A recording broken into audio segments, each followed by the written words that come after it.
Power can feel eternal, but history is always watching. Today, February 26, 2026, former Philippine President Rodrigo Duterte faces the International Criminal Court in The Hague.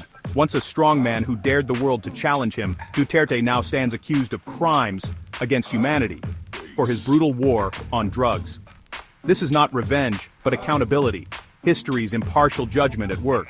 Leaders who seemed untouchable are eventually measured by universal standards of justice, not political spin.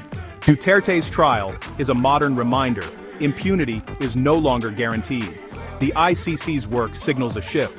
Crimes against humanity are an offense against all, and justice can cross borders. Even appearing by video link, Duterte's presence in court is a testament to the world's evolving demand for accountability.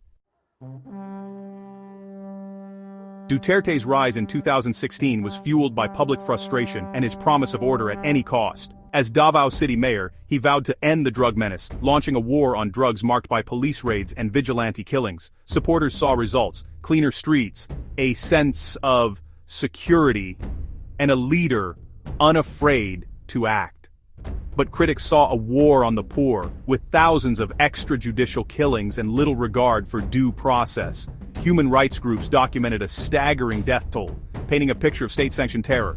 Duterte's defiance of international criticism only strengthened his image at home, but the machinery of justice was quietly gathering evidence.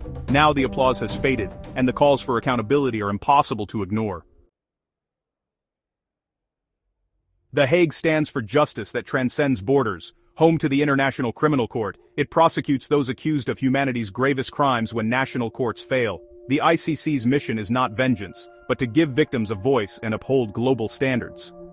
Duterte's government withdrew the Philippines from the ICC in 2019, but the court retains authority over crimes committed while the country was a member.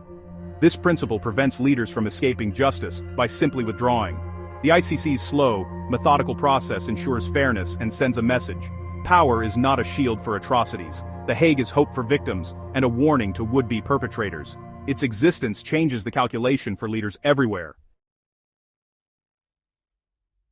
The courtroom strips away the trappings of power. Duterte, once surrounded by adoring crowds, now appears as a frail defendant, subject to the same rules as anyone else. His fate rests on evidence, not influence. The focus shifts from political rhetoric to the testimonies of victims and the hard facts of the case. Mothers, children, and communities devastated by violence finally have their stories heard. The ICC hearings create a formal record, ensuring the war on drugs is remembered through the lives it destroyed.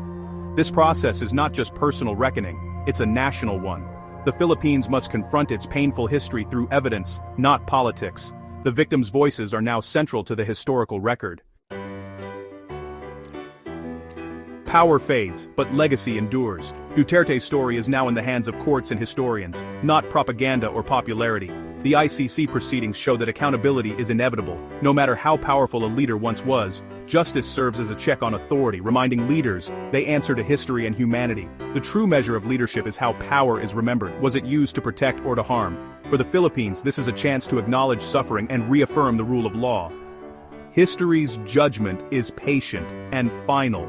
Leaders must build legacies worthy of respect.